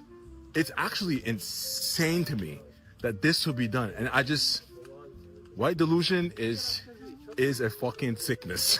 I have a suggestion to all of you. Leave Black people alone. Leave us alone. We don't be bothering nobody. This man was minding his business at his house. You went to his house to bother him, and then you probably called the cops. Leave black people alone. That's it. Enough. Enough. Enough. Leave black people alone. Like, did she have one of her homegirls with her? Yeah, she did. They all ass coming up there like, who are you? She was like, ma'am, get away from here. They almost had her. Oh my God, we've been living out here for 26 years and we ain't never get your ass from away from here. That's funny. I don't know why. But that kind of stuff drains you, though. It does drain you because you like, damn, I'm living. That's what I'm saying. I'm gonna be honest with you. I'm not trying to move in an all-white neighborhood either. That's another thing. Black people want to move into an all-white neighborhood knowing that they got an HMO and everybody is looking at you. Okay, everybody is judging you. Everybody is watching you and making sure you don't do no crime because they ready to kick your ass out of the company. Out of the community. So no, stop it. And I'm not surprised about white people coming to her house. When you are in their community, they like, what's going on? Why are you here? We didn't say you can come here. Yeah, I mean, I see white people around. I don't care. I don't care what people are doing. I really don't. We don't care. They care. I don't. I mean, listen. I was at a it was back in the 90s when I used to eat fast food, but I was at it was a McDonald's or one of them fast food places, but they had this display, this big giant display outside, and some white kids pulled up in the car, started to pull it out the ground and throw it into their car, and I'm standing there looking at them, and they're looking at me, and I'm laughing, and they're laughing. They took this big display. It was like a human, like a cartoon boy, but they grabbed it, threw it in the back of their car, and left. I didn't say shit. You know what I mean? I just went in, got what I wanted, and I left. Because we as black people know how to mind our business. Yeah. White people do not know how to mind their business as we see. This is why we have that segment and other people have this segment. Leave black people alone. We don't be coming to look for you. Y'all be coming looking for us. We mind our business. Yeah. So, it is taxing. And I think Pamela had said earlier in the show that some white people don't understand what it's like to be black. Some of our white friends, I think Pam said. But I think by this point, if you don't know, you don't want to know. They don't know because they was not taught to even care about us or who we are, our struggles, our ups and our downs. Why are we expecting them to do it now? You understand? I only see a few. They have one white mother that's on TikTok, and she teaches her little daughter about history and black history. Like the little girl, when it comes to February, she does the whole black history with her daughter. I respect a white sister, a white woman that is teaching her children history about both people. You understand? Don't try to hide it or sugarcoat it because this is why we have rotten ass white kids today that don't care about people. So no, racism starts at the home, and it can stop at the home, and it starts with the families, especially the mothers. Yeah. Here's actor Clifton Powell. I love this guy. He's been in a lot of stuff. He's a dark-skinned brother, and today, in this day, he still talks about racism in Hollywood, and he's been too dark for certain movies or certain TV shows. Imagine you're too dark, is what they're That's from what you call it? What's his name? Kev. He's from Fridays. Yeah. Yeah, Minister Society too. He's done a lot of movies. Clifton did a lot of movies. Yeah. I think my favorite movie is him. I like him in Dead Presidents too. He's done a lot of good work. Yeah. All right. Here, the video is 8 minutes, but I'll only play a few minutes because it's too long. It's like 8 minutes. And speaking of that, right, I want to backtrack to your comments about skin tone. I heard that she was up for a big role in a big TV movie, but you didn't get the role because of your skin tone. The Rudy Bridges story. Well, basically what happened was the producers told the director, whose name was Usan Palsy, that I was so dark that it looked like I would scare everyone. So they wouldn't hire me. And that's what happened on that. I haven't spoken on it, but I'm going to put it in my book. And basically that's what happened. So her, who's African and French, and a white producer whose name I can't remember, said, Mr. Powell, you are our first choice. If you don't get this role, it's not because we didn't fight for you. But that's happened to me on a McDonald's commercial. One of my friends was the producer and the agency, and the agency thought I was just too dark. You got to understand, I tell people, like I told my panel last night, there was an article years ago, I'm not sure if it was in Esquire magazine, that talked about Black Hollywood, white Hollywood. And there's an article in there by Wesley Snipes, white agent from CAA, that sent Wesley in for a role. And this is documented. And they called him and said, don't send anybody darker than Denzel. Racism permeates, and it's not the same anymore, because we've seen, really dark-skinned actresses and dark-skinned actors. But you got to understand, if Obama was my complexion, he wouldn't have been president. You know what I'm saying? I still get followed around stores. I mean, I ride first class. I was in first class one time, and this guy kicked my seat. And I stood up and I said, would you have kicked my seat if I was a white boy? Because there's all kinds of different people in the world that like, what is this nigga doing flying first class with us up here? I'm like, I make more money than all of y'all in first class. So you got to understand, still people like that in the world. It's people like that in this business. I did a TV series, which I am not going to say, but some of the Teamsters were Klan members. This is real. Yeah. So I mean, said kick this chair because he was sitting in first class. Isn't that some shit? But I mean, if it's happening to him, no matter where you go in the world, I don't care where you work. And they don't care how much money you got either. Right. You're still a neural. Here's a brother just driving, wearing a hoodie, and apparently that was too much for these white cops. Hello, sir. Officer Herrick, Jackson Township Police. Gotta let you know I'm recording, all right?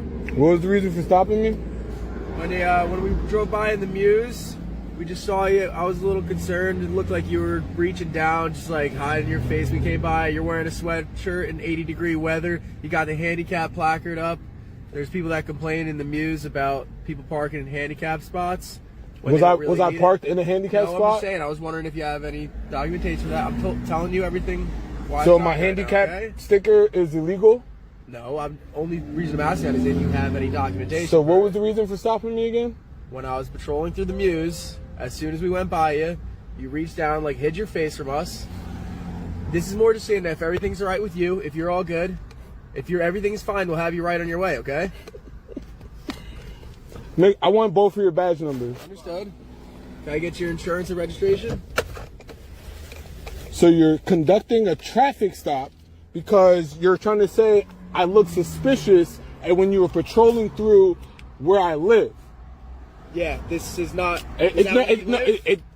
Where I live, correct? Is that where you live? Correct, right?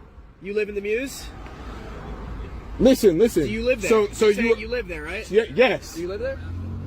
Do you live there? Yes. Okay. So you're trying to say I look suspicious walking out of my own apartment? Why? Because I'm black in this 80-degree weather. Walking out of your apartment. I walked out of my apartment. I want to speak to your supervisor right now. Call your supervisor. No problem. No, call your supervisor right now. 337. Call your supervisor. So we can talk to you back. No. I'm not stepping out of my car. Call your supervisor. Call your supervisor. I'm getting my insurance. No, I don't have to get out of my. I know my rights, bro. I know my rights. You're profiling me. You're racially profiling. Yes, you are. You just followed me from my. Call your supervisor. I'm not getting out of the car until you call your supervisor. I know my rights. Call your supervisor. When your supervisor gets here, I'll get out the car. When your supervisor gets here, I will get out the car. All right. Well, listen. And I'm calling Master Nardi next. And I'm gonna speak to your chief. Okay. Well, listen up. He's asking you politely to listen. Call your supervisor, and I will speak to your supervisor. Thank you. Sir, if you don't call your supervisor, and I will speak to your supervisor. You realize if you don't step out, you're going to get arrested for obstruction. What am I obstructing? What am I obstructing? He's asking you to step out of the car. You're conducting a traffic stop. Why are you asking me to step out? Too, right? What? Why? Okay. That expired. Oh, when did it expire? Last month. 2 months ago, actually. Oh, it just expired. 2 months Okay. ago. Okay, so it just expired. Okay. You're all worked up. No. Call your supervisor right now, please. He's asking you to step out. I'm asking for. I know my rights. If I ask you to call your supervisor, you have to call your supervisor. Call your supervisor. Just step out of the car. No, call your supervisor. That bothers me because they can shoot him and not care. Yeah. Because he looked down when he drove by. You know. And he was wearing a hoodie. And he was wearing a hoodie in 80 degrees. That's why I be telling my nephew. He likes wearing his little hoodie. I don't know if it's a security, but you see a lot of the young people doing it, wearing hoodies and stuff. And then remember, they go from air conditioned to the hot to the what's going, So I don't know, man. It's like you damn if you all do, that shit though. That shit puts stress on you. Like you drive by a cop. I mean, like, man, like Kevin, I make fun of this, but I drive by a cop. I check my rearview mirror constantly until I get home. Even when I get home, I'm peeking out the curtains to see if they're pulling. Yeah, that's anxiety. That's anxiety dealing with the popo. Right.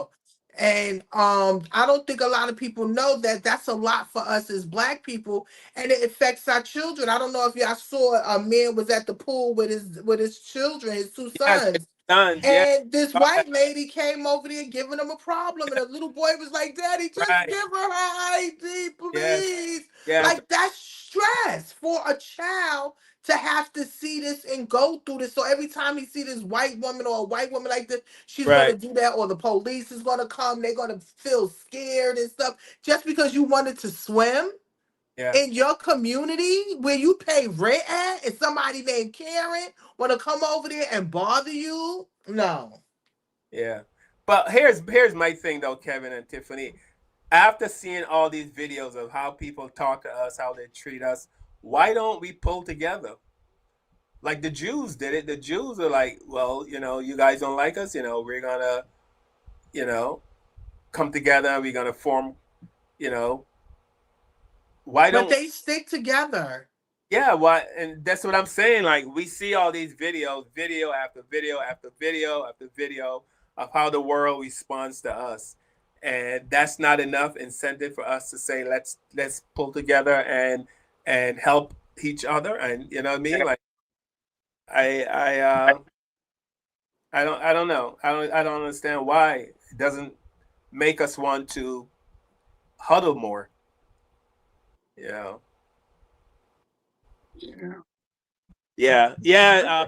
Pamela. Yeah, it is stressful. It's stressful watching it because I know exactly how that brother felt. It's stressful being Black. Let's just say that we need to get a T-shirt. It is stressful being Black, and I don't think a lot of people get it because a lot of people are not in our shoes. You can't look down for a few seconds when you're driving and drive past a cop. That's suspicious. Now you pull me over and Yeah, I'm sitting at a place with my children.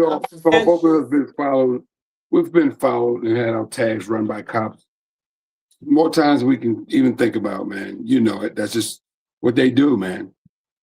I had one 2 months ago, a cop followed me and run my tags, just follow me, and I knew he's following me, but he saw me. I looked over. We had eye contact. Next thing I know, he's behind me for about 2 miles. He finally made a U-turn because tags came back. Couldn't find nothing on you. Yeah, tags came back. The car wasn't stolen, so he probably just bucked the U at follow me for 2 miles. Yeah. But I've had that happen over 1,000 times in my life, man. So, it's just another day of driving in America. You're gonna get racially profiled by cops. And I have to tell my nephews that. I said, when y'all get your cars and stuff, y'all gonna have to be on point. You have to make sure your hands is up. Yes, ma'am. No, ma'am. Like I have to tell them because they will shoot your ass. And that's sad that we have to say that. Yeah. Yeah, you can tell that cop was itching. He was itching. He wanted, that cop, he wanted a reason, But that's that's also a fine line that we have to take. We want to stand up for ourselves with pride and be a man when we know we're right. But we're also, that brother was doing what he's supposed to do, and that's be a man and stand up for his rights. But he also was playing with fire because he could have Thank he you, could have ended up thank in the you, morgue. thank He ended you. up in the morgue. And sometimes getting home is more important than our ego and our pride. That's right. Even though I'll we know write a we're letter right. when I go home. We know we're right. We know he's effing with us. We know he's racially profiling us, but we want to stand there on the corner and prove that he's wrong and end up in the morgue, or do we want to get home to our family safe? So I was stressed because I know the brother was right. I'm also stressed because I know how They close could kill his ass. he could have lost his life and right there too. Yeah, And, that's why I and was stressed. I had to turn my head. so what you do is you take that verbal ass whooping from these racist losers, live for another day, get their badge numbers, which is written on the ticket. If you write your ticket, the badge number's on the ticket. And then the next day you wake up, you go to the police station, ask to speak to authority, and then you raise some hell. Ask to speak to the lieutenant, and then ask to speak to the chief. Then you raise some hell. Yeah, because they could have had a racist. He could have had a racist copy. He would have took his ass out right there because he was scared. I've been in that position where I've gone to a police chief and complained about police racially profiling me. I've done it. U.S. Park Police, Washington D.C. Went down to the headquarters, asked to speak to, had the guy's number, badge number, and everything. Told him this guy racially profiled me. And I complained and bitched like crazy. He told me he would take care of it. It was the chief, the police guy, the high up guy was black, by the way. Yeah. Told me he would look into it and he would, I filed a complaint, he would take care of it, He would talk to the officer about what happened, And sometimes these guys got more than one complaint on the street, they do get recommended. And man, this is the third complaint you got, officer, dickhead, so you just got to, go and complain. But you got to live to see that moment, though. You just can't sit there. Because all the cop got to do is say, I thought he was reaching for a gun. That's right. And it's a wrap. Ask questions later. You in the morgue, and you can't prove nothing in the morgue, bro. Even though you're right, everything you did was right, but you can't go to the morgue, man. So please think live for twice another day. before, yeah. You gotta live for another day. Yeah, please think twice before you make any type of emotional, decision, because he was very upset, and I get it. But again, we didn't get to see the rest of the video, but it could have got ugly. Every time I think about that, I think about what's his name, Castile. Yes. When he was in the car with his wife and they still shot his ass. He did everything. He told them I have a gun in the car. You understand what I'm saying? Like, he let them know and they still killed him right there. Like, that young man could have had them same cops with that mentality could have took his life. You understand what I'm saying? So yes, please be careful. If you just get home, once you get home, write a letter or something. You understand what I'm saying? Because they don't care about us. They don't care that we have family. They don't care that we have friends. They don't care that we have children. They don't care. Yeah. Fortunately, the more things change, the more they stay the same. I don't think things will ever change. We just have to learn how to move in this world. Right now, we're what? There's 40 million of us and 300 million, right? Is that right? The 300 million whites in America and 40 million blacks. Mm-hmm. We would always seem like, well, they're going to be, they said the white population will be the minority in the year 2030, but that was going to be because of the Latinos. The Latino population seems to be jumping hurdles, but the Latinos lean towards they assimilate with the white population. So, even though white people would be the minority and not the majority, they're still kind of majority because the Latinos, because that most of them have that, complexion for the protection. Mm-hmm. They lean towards the people from Mount Caucasus as Cat Williams. My Caucasus. It's 74% white people and 14% black or African American. Okay. Yeah, so they got us by a long shot. So, fortunately we're gonna have to put up with these white cops in the black neighborhoods. Well, they always put the worst police officers in our neighborhoods anyway. That fact was proven with Derek Chauvin, who killed George Floyd. He had a bad record as a police officer. He was considered a bad police officer. He had a bad record, been recommended over 20 times on his job by his superiors. And they take a guy like that, who's a bad apple, and they know he's a bad apple, and they put him into the hood, to patrol the hoods, because they know he's a bad apple. They're already afraid of us They already. know he's That's a why they loser. be quick to shoot. They know he's a loser. So they put him in the quick hood. to shoot because they're afraid of us. They're not going to send him to a nice sad neighborhood. because we're not paying them no damn attention. Yeah. We know how much time it get to kill a cop or take the life of a white person. Why would we just go ahead and just do that and we know they're going to send us away forever? We can never come back from that. So I don't know why they be so afraid of us because we do not pay no attention to them. Yeah. All right. We're going to wrap it up. Before we go, have you got, Tiffany and I think when Kevin wasn't here, we talked about Hunter Biden. Yes. Hunter Biden is on a roll now. He did an interview. I saw a clip where he said F Trump, F his kids, F the grandkids. He said F it all. F he's on a roll. There's Hunter Biden before we go. Yeah, man. And as it relates to Donald Trump, fuck him, fuck his sons, fuck his daughter. I mean it, all of them, the whole family, down to the grandchildren. I hope for the rest of time that I am on this earth, that their names will live in ignominy. Said down to the grandkids. He said. He sound like DMX. I hate him this. I hate him that. I hate him that. I hate the way he look. I hate his grandkids. I don't care. Let me tell you something. That white on white crime be funny to me. I tell you, I laugh.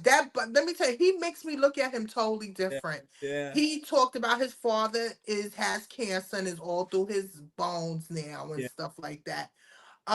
He talked about Bo, his brother. That's one of the reasons why he relapsed off a drug. And he's very candid. He talks about being on crack. He said, yeah, I was a crackhead. Yep, I was. Like, he's very honest, and I like that. Be yourself. And I like that he said he took up for black people with Nick Fuentes, and told him, like, you don't know what black people have been through the civil rights ever. Like, he went in on Nick. Like, he said, you got too much false information. So I'm a shout out to Hunter. Keep doing your talking. I'm loving it. The man said down to the grandkids and to the unborn kids who will come in a few years. He said all of them, just all of them.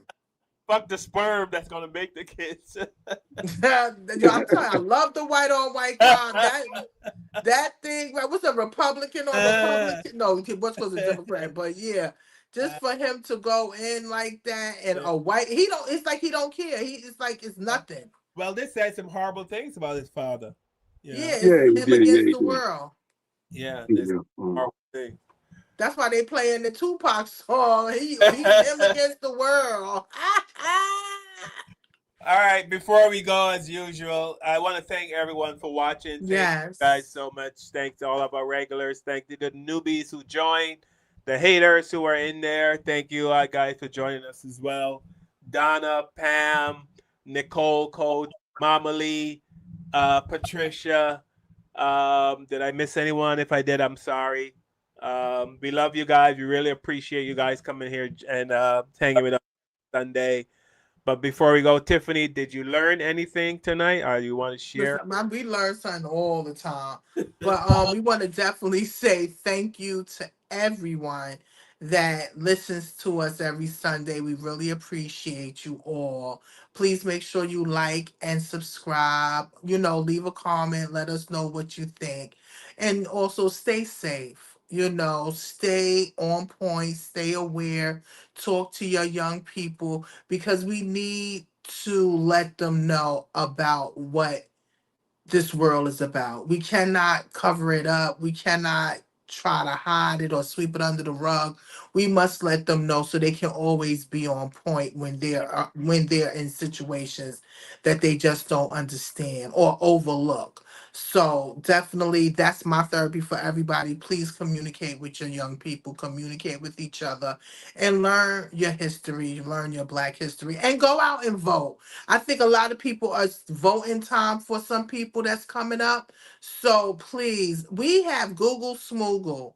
Please Google, find out who's your local officials are. Make sure they're for you and put them in there that's for you. And let them know that you put them in there and you voted for them. Okay? We love you and thank you again. Shout out to my mommy. Love you so much. And all my family and my sisters and family. All right, Kev, anything you want to share and knowledge you want to drop before we go?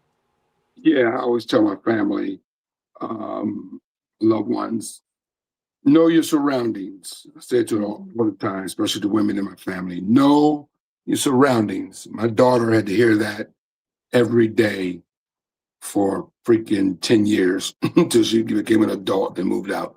Know your surroundings. So that's it, man.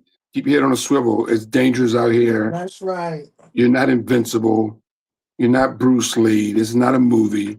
There's some mean people out here with some mean intentions to hurt Black folks. Yes. And, always try to just know your surroundings, stay in lighted areas. And don't trust these police because I think they're behind a lot of this stuff. Local, yeah. I think they're behind a lot of these lynchings and stuff. Or covering it up. And covering it up, yeah. So we're in some dangerous times. We're gonna have to strap up and try to protect ourselves, even if it's carrying some pepper spray, anything. Anything helps. Cover your mouth when you use it. Okay. Pocket knife, pepper spray, anything. If you don't have a firearm, if you can't get a license, whatever, anything, just to have something in your pocket at all times, try to protect yourself. And speaking of Hunter Biden, like you said, he came out, says dad, the cancer spread it to his dad's bones now. Joe Biden is fighting for his life right now. Things really doesn't look good. And, I was always hoping that he at least outlived Trump, because I know if Joe Biden passes away while Trump is in office, Trump's going to do him dirty, and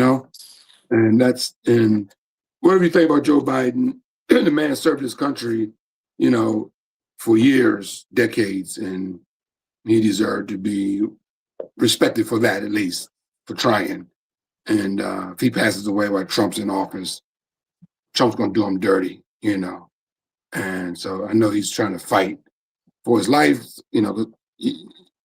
Trump's going to do him dirty if he dies. And we're going to have a cookout when he goes. No, I'm kidding. I'm sure all over the world, Tiffany, all over the world, people will be in the streets. If the news come out that something happened to Trump and he passed away, man, there'll be people in the streets all over the world dancing.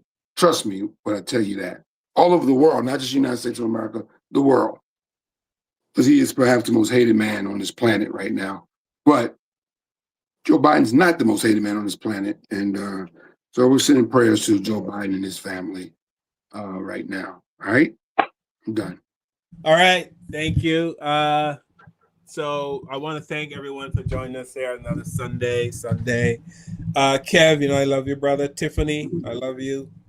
I really appreciate you guys, very, very much. I learned so much from doing this show with you guys. I know I sit here and I look like I'm not taking in anything, but trust me, I am. I know you are. I am. I appreciate you guys. But before we go, I want to showcase, this is if you're traveling and you're looking for a Black business resort or a resort that's owned by Black people, please check these folks out. These are your top 5 Black-owned resorts in the world. These resorts, honestly, are amazing. So they have that in common. They are also owned by Black people. So they have that in common too. And these are in no particular order. Coming at 5 is Negril Treehouse Resort. This resort offers spacious suites with kitchenettes, outdoor pool. The beach is like right there. It's situated on the iconic 7 Mile Beach in Negril, owned by Gail Jackson. And 4 is the Salamander Spine Resort, which is in Middleburg, Virginia. You see this place? 5-star resort on 340 acres. There's so many different beautiful suites. I mean, the attention to detail here. 168 rooms, private balconies, owned by Sheila Johnson. She don't miss. Here's the Paradise Cove Resort. Villas with kitchenettes, rooms with character, beaches right there. Rail Hughes has been holding this one down since the 90s. Look, Great House Beach Resort. This resort is full of cute cottages, freshwater pool, affordable pricing, with all the water activities you can think of. Family Black owned, managed by the son Conrad. One is the Half Moon Beach Resort, which is also owned by Sheila Johnson, and also 5-star. Sheila don't play no games. Look at this. You're gonna have something beautiful. Photograph it beautiful. This is sitting on 400 lush acres. 100 luxury suites, private villas, cottages, ocean garden view, and it's Black owned. That sounds good, and it sounds like Sheila Johnson put her money where her mouth was at. Okay. Yeah, she got 2 sets of results.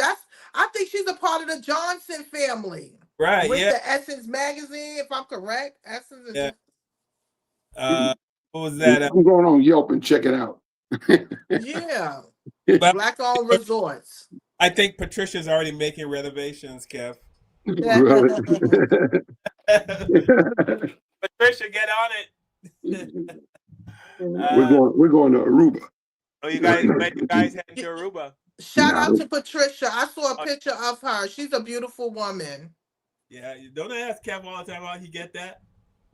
Yeah, she's a beautiful woman. I saw a picture of her. I was like, oh my God, go Patricia! Talent and charisma will get you everything. And I'm just speaking the truth. And gift the gab. The gab. That's how you got her, huh? All the things I heard from my daddy. God bless his soul. All right. I want to thank everyone again for watching our show. We really appreciate you. And we will see you guys here next Sunday. Kevin, you had suggested we talk about something. I forgot, but it was something fun.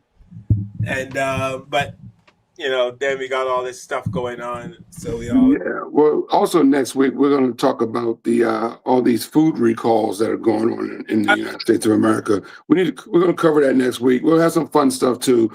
Hopefully, because the news cycle is so quick.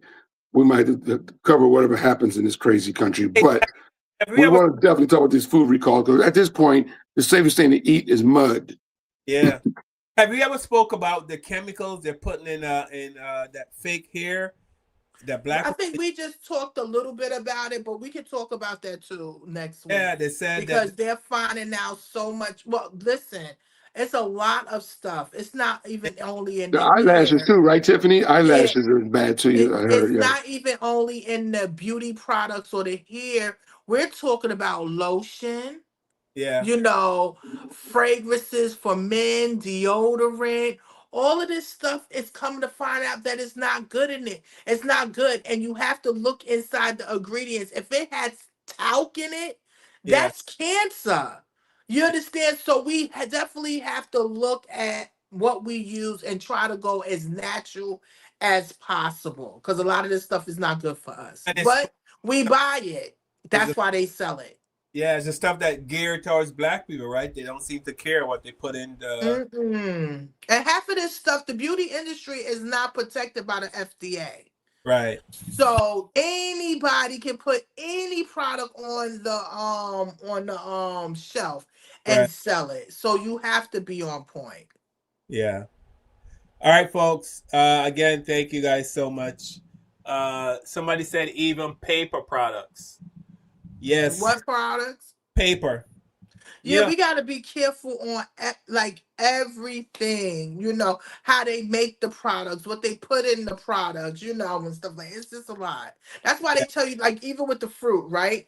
It's this invisible film that they put on it, right? That's why they tell you you have to wash off your fruits and your vegetables and stuff, because if it's not coming straight out the ground, you know, then when they bringing it and processing, it's stuff on it, and we have to be on point and clean it. Get some lemon, clean it down. Some people use baking soda to clean down certain stuff. Please don't use no regular soap, because you know you got some stupid asses doing that stuff. I even heard toilet paper, the whatever they use to bleach the toilet paper to make it white, that chemical, it causes cancer. Listen, I got a vagina. You're not gonna be sitting here now. I gotta be worried about my vagina and stuff. Thank you, Carl. Use a washcloth or something, people. I don't know. Apparently, bamboo toilet paper is the way to go. Toilet paper made from bamboo. That's what I heard. That's more expensive. Wipe your butt with some expensive tissue, okay? Bamboo. Bamboo. Thanks, Carl. Yo, hey, just help. Go to Carl's house and get some bamboo toilet paper. Yeah, can you please send us some bamboo? I need that for my paycheck. I don't get paid, but can I get some bamboo toilet tissue? I'm just trying to help the masses. They said bamboo toilet paper is the way to go. No chemicals. So, all right. I'll see you next week. All right. See you next week. Yeah, next week. All right. Bamboo toilet paper. On that ass. With the knowledge you gain, break away from the chains. We helping you grow the black therapy. In a safe space, dealing with the black trauma. We unpacking and inspecting all our baggage and drama. Cause we gotta unite, no more killing each other. It's time to see a new future for my sisters and brothers. You know it, Kevin, Carl, and Tiffany. You'll have an epiphany. We'll give you everything you need to handle the enemy. We'll be giving you empathy. We gon' challenge you mentally. The right conversation so you grow exponentially. We built your penitentiaries, we built all your schools. Gave us brainwash education, just making us fools. Hatred was what we got in exchange for love. No more manipulation from my God above. No, it's Carl, Kevin, and Tiffany. Now welcome to the Black Therapy Show. Let's go.